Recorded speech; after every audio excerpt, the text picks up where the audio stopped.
It makes a big difference having them in the room. You know, anytime that you lose guys, you're always growing your depth. You know, obviously losing Lathan, and that'll be a critical thing for us as we fill those shoes. But when you have a guy like Caleb, from who he is as a person, from a leadership standpoint, from a safety skill standpoint, you know, it's easy as a coach and you say, hey, just watch Caleb Downs, follow what Caleb Downs does, right? So that's made it much easier from that standpoint. And how do you kind of assess where you are in replacing Lathan? Mm-hmm. You got Jalen, you got Yeah, that starts even before that process happens. You know, I mean, you're going back and you're saying, okay, you know, you're projecting who's leaving your room, you know, that type of stuff, and you're developing those guys. So that's been an ongoing process. And then this winter, the workouts have been incredibly intense and competitive from everybody in the room. Anytime that you have a job open like that. But no, it's been great from those guys, and spring ball is going to be really big. What are your impressions right now of Leroy after having a complete, look like developmental year? Yeah. Year one? Yeah. Leroy, you know, he got his black stripe off early as a freshman, and that was earned. He's had an awesome offseason. I think when you guys see him at spring practice, he's going to look like a different guy physically. He's a different guy mentally. He's been incredibly competitive. He's definitely one of our most improved guys, you know, when you say what they've done in the offseason workouts. And then, I'll try to ask this as best I can. You can't use Caleb as a reference because Caleb is like almost like a one-of-one type of player. Starts as true freshman, All-American, the whole nine. But you also know that like the standard is the standard. Like, how do you evaluate the guys that might play beside him without evaluating them from like a Caleb perspective, knowing what he does is so unique? Yeah, I think each guy you look at individually. You know, I mean, you can compare and you say, hey, this guy does this really well or that type of stuff. You know, excellence is a standard for us, which means you're doing your absolute best. You're doing what we ask you to do. So I would say you do it more on an individual basis of, okay, what does that guy do well? What doesn't he do well? How do we train him to improve those things? Is he taking the coaching? Is he applying it on the field? Like, at the end of the day, as a coach, we're evaluating on the production on the field. That's all that matters, right? So we're very critical of those things, and we're hard on ourselves as coaches and hard on the players to be able to get those things done. Caleb is obviously unique, right? His development level is unique. His readiness for college is unique. His football intelligence, his mental makeup, all those things are unique. So that enhances the entire room. So I think, not so much from a comparison standpoint, but that helps bring other guys along to get to that level. You saw Jalen play a lot as a freshman. What does Fahim need to do in the next 2.5 months or whatever to prove that maybe he could be on like a Jalen type of path where he plays a lot as a freshman or even pushes for the role beside Caleb in his freshman season? Yeah, we're excited about Fahim. Obviously excited about him from when we recruited him. But what does he need to do? He needs to do his job at max capacity, just like any of the guys, right? Why did Jalen McClain do what he did? We probably weren't talking about Jalen McClain this time a year ago, from that standpoint. And what did he do? He showed up early. He stayed late. He did his job as hard as he could possibly do it. Discipline, routine, consistency, all those things. So nothing extraordinary, just doing, great at the things that we ask you to do every single day. How do you feel like you can balance what Jalen does well and what Malik does well in creating roles for those guys? Yeah, it's a great question. Guys have strengths. Guys have weaknesses or things that they need to get better at. So we have meetings leading up to spring ball where we say, hey, here's your individual plan to get better. And something that I think that, Matt Patricia brings to the table is, throughout his career, he has highlighted what guys do really, really well, schematically, right? So we're able to put guys into different packages and get them on the field to be able to do what they do. But, we're excited about those guys. And that's our job to, if those guys earn the right to be on the field, which I expect them to do, then that's our job to make ways for them to be out there. With Jordan playing a lot of safety last year, did that kind of create a blueprint for you guys on how you can do more free safety stuff going forward? Yeah, Jordan was great from a flexibility standpoint, right? So we were able to go from kind of traditional nickel type looks to 3 high safety looks, and allowed to put Caleb in different spots. So that was critical for us, especially down the stretch. You saw in the playoff run for a number of weeks of they didn't really know exactly how it was going to be deployed. So that flexibility is critically important to us. Flexibility going forward is going to be great. And kudos to Jordan for taking that step. He started against Nebraska at high safety. The different things that he was able to do last year was huge. Is going to help him in the NFL. And then, again, we look at, okay, who are the pieces that we have? How do we highlight those and how do we deploy them? But, flexibility will always be important to us. Do you ideally want a guy who can be that Jordan, who can play both that nickel and the safety? I think it always helps anytime that whoever you are, whatever position, they can do multiple things. If you're a linebacker and you can rush off the edge, if you're a corner and you could bump to the inside and play slot corner or play high safety. So I think those flexibility things are critical, more than just like pinpointing just that position has to be able to function that way, but the flexibility across positions at defensive backs as part of Coach Walton, Tim and my philosophy is they're defensive backs. They're not just a corner or just a nickel or just a safety, right? Let's meet together. Let's train together to be able to groom these guys to be flexible in and out of packages, and that helps your depth too, right? So it may not be like who's the next best defensive back in the game. Well, it may not just be the guy replacing a guy that got injured in that position, right? You may have to move pieces around, and that flexibility, helps us for sure. Matt, Brian said there's some guys who probably won't get some rest this spring. I imagine Caleb Downs is one of those guys. What do you want to see from the rest of the room as they step in and kind of get more and more reps? Competition. I want to see incredible competitiveness every single day, right? So I want to see consistency from the guys.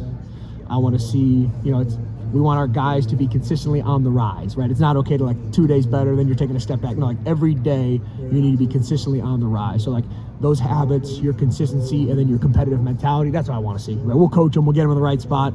I don't worry about that, but I want to see that competitive mentality, that hunger, and that's what I've seen from the winter workout so far. I mean, this morning it was a real one in here, and that's what Coach Mick has developed, what Coach Day preaches, what we preach on defense too. I mean, that competitive mentality I want to see from those guys. We've seen, Jalen McClain got a start last year. Malik played a little bit the year before. What about those two? What do you want to see from those two to continue to take that step up? And where do you feel like they need to go? Yeah, I think consistency for any young player is the biggest thing, right? So you see flashes of talent, right? But you want to be able to do that over and over and over and over again. I'm not saying that they have not been that way. I'm actually really pleased with where those guys are right now. But that's going to be the biggest thing is, when you're playing in situational type things or packaging, things like that. That's different than maybe you're out there for 60 snaps in a game, right? That's a different type of feeling, right? So the consistency of performance is important in those because you're put in a lot of different adverse situations, right? So that'll be the biggest thing is responding to those pressure situations and being consistent in performance. Is any of them, either of those two, better suited for that Lathan role, or are they both, like you talk about versatility and flexibility, or are they just kind of flexible pieces? Yeah, our job is to put the best football players on the field. So Lathan's role was Lathan's role because that's what Lathan did well. Caleb's role was Caleb's role because that's what Caleb did well, right? So then you say, okay, we have some starters coming back. We have a lot of new pieces, right? So we say, okay, what do these guys do holistically well? And then let's highlight those things and put them in position to be successful. That's all our job as coaches, right? Is to put the guys in position to be successful. And we spent a lot of time as a defensive staff talking about that, personnel conversations, and then that's our job this spring is to make sure that we're getting those pieces right. At the slot, Jordan had such a great year for you guys last year. Who were some candidates to kind of replace him there? Do you call it the nickel? Do you call it the slot? Yeah, nickel's what we've called it. Lorenzo Styles has done a bunch of awesome things at that position. When you look at Jermaine Matthews and what he's been able to do playing on the outside, but also the toughness he brings in the slot from that position. So there's a number of guys that have those traits, and it's a unique guy to be able to do that, because you're not just a corner, you're not just a safety, so you're playing like a linebacker sometimes too, so that interchangeable piece has been really important. Jordan did an awesome job of that, and then we were able to even grow the packaging last year because of the things that he was able to do. Coach Day said about you at the national championship celebration. I'm sure it's things he's told you privately, but for him to say that at the championships, saying you're one of the rising stars in the industry, one of the brightest young minds, that had to make you feel really good. Just your takeaway from it. I know you're a humble guy. Yeah. You probably don't want me to ask you about No, you can ask anything. Yeah. No, I think anytime that you get recognized for your hard work and your contribution's awesome. I appreciate Coach Day saying it. I've got an awesome relationship with Coach Day and think the world of him. I try to just be a behind-the-scenes operator. I don't mind the spotlight, but I try to just be a behind-the-scenes operator and put the guys in position to be able to shine. But no, I'm appreciative of him and look forward to keep contributing. What are your thoughts so far on Coach Patricia? We got a chance to meet him for the first time. Very engaging personality, just obviously very decorated. Just what are your thoughts on him? Yeah, first off, when Matt Patricia walks in the room, it speaks for itself, right? So, but first off, like a great guy, like just humble, gracious. I've been very impressed with the person, and I had no previous relationship with Matt at all, so it was awesome to be able to build that relationship over the last couple weeks. The football intelligence is incredible. The IQ period is incredible. This is a very, very, very smart guy. What he's been able to do with defenses and the wealth of knowledge and experience that he brings is like, I mean, he's operated as a GM, an offensive coordinator, defense coordinator, head coach. I mean, it's pretty amazing when you start talking about the things that he's been able to do throughout his career. So I have a ton of respect anyways, surface level, but then to be able to know the man, I can't say enough positive things, but he's gonna be an awesome part of what we're doing. Last thing for me, what do you think of the Bible? Yeah. Has he shown you the Bible? He Oh. said he has it here. Oh, it's huge. It's stacked up. It's stacked up. You know, I've studied those New England teams from afar for many years. Actually, I've used some of the things that they've done with their safeties as teach tapes throughout the years. So I especially when I was a younger coach in the profession, I used NFL examples to teach guys earlier on my time at Duke, and I still carry those through with teach tapes and things like that. So I've studied that defense, from afar, obviously without even knowing Matt, and then for him to be able to be here and then take you through the history of why it got to that, his background with Bill Belichick and all those things is pretty awesome. But the amount of detail is amazing. Like it's not a fluke why they've had the success. When you say, okay, let's talk about a coverage, the amount of detail in the coverage where you take all this high-level information and you boil it down to very simple, so the player can go play functionally. Like it's a true talent that he has. The freshmen that you have here, what have your thoughts been on them so far? And then before you hit the field, what kind of things do you look for, before spring practice starts to kind of let you know that okay, this kid might be ready? Yeah, it's a great question. So we have Fahim, Cody, and Deshaun here right now. They've all been awesome. Like first off, who they are as people. Has been fantastic. Like those guys show up early for everything. They're on point, body weight, every little marker that we look for. Academically, how they're performing, all that has been great. Fahim came in with a ready-made college body. That's documented through recruiting. We're excited about him. He's learning the ways to be a Buckeye, what it means to be a Buckeye. Following the older guys, and has been awesome. Cody's been great. Cody's a worker. He's been fantastic to have every single day. He's made big time improvements. Really excited about him as well. And then Deshaun's coming off that injury that he had, his high school season, and he's been great as well. I mean, he's been really diligent. Like all of them have been diligent workers, bought in. They're hungry and they want to get better. So we're excited about all those guys. Is Deshaun going to be able to practice in spring practice? Or? He'll be limited some in spring ball. So we'll be smart with him, but he's progressing very well. With Fahim, obviously, he comes from, you mentioned, a college-ready body. Mm-hmm. Comes from a really good conference out in the DMV. Oh, yeah. What stood out about him as a recruit? What are you guys most excited about? Yeah, he brings a physicality to his game. You've been able to see him roll down in the box, blitz, do some of the things that we've been able to do with safeties, but bring a physicality and mentality with him, And then obviously when you get here, then it's a totally different level, right? So everybody's as good as you, And but no, I think very highly of him and have high expectations for him. When it comes to Caleb Downs, I'm curious. He's obviously at the top of the sport, right, in terms of his ability.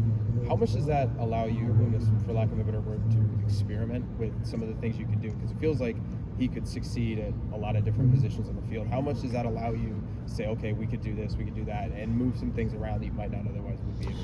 Yeah, it definitely allows you to, and as a coach, you would say you have to be able to do that, right? So you've got essentially a very, very unique chess piece that can, like how many guys can really play the deep part of the field, the shallow part of the field, blitz, do the different things that we ask him to do at that level, right? Guys can move around and do it, but very few can do it to that level where he's elite at all of it. So it's keeping it simple enough to be able to go be functional with him and the pieces that are around him. But that's a huge part of, you see our success this past year. A lot of that was putting Caleb in position to be successful, and that's especially like as we, say from the half point of the season towards the end, that was critical for us. So yeah, I think it's a responsibility as a coach when you have a guy like this to make sure you're putting him in position. Malik played a good bit as a freshman last year, and obviously Room stayed healthier a little bit too, but didn't get as much action, but still, was first guy off the bench. What have you seen from him? Where is he at? I've seen a big jump from Malik. You're going to see a different kind of guy when he takes the field this spring. So it's all mentality. It's all mentality. So physically, that's why you saw the flashes of him as a true freshman, and he's always had that piece right there. But the mentality, the toughness, the grit that he has. I mean, that's showing up big time right now. So I got big expectations for him. What is this spring like for Caleb? Brian talked about some of the guys who played a lot last year, maybe a little skill back, but defense and then obviously second year in the system. Yeah. What does things look like for him? Yeah, I think leadership is the biggest thing right now. You know what I mean? So when he's always been a leader, but he's got even a bigger leadership role because you had a bunch of guys that had played a lot of snaps here at Ohio State, right, where you don't have as many guys playing snaps. So I think, this offseason he's been fantastic, but then transitioning that weight room work to the field now from a leadership standpoint is going to be critical for him. So, we'll be smart with, like Coach Day said, we'll be smart with how we manage reps and, spring's a time to build fundamentals, to build schematics, but really to also find out what guys can do, and we know some of what he can do on a high level. I think we all do, right? So again, continue to get him better, but allow him to be able to influence the other guys to be able to grow. Yep, you're good. Nickel spot, Yep. Who are some of the guys who are sort of like Yeah. rep at that spot? Yeah, Lorenzo Styles, Jermaine Matthews, and we've got some guys that have experience in there, and we've got some good candidates to be able to go into that spot. But yeah, those will be guys that you'll be able to see operating in there. Yep. Good. Thanks guys. Matt. Appreciate you. Yeah. Thank you, Matt. Folks, we have James Laurinaitis on the 10.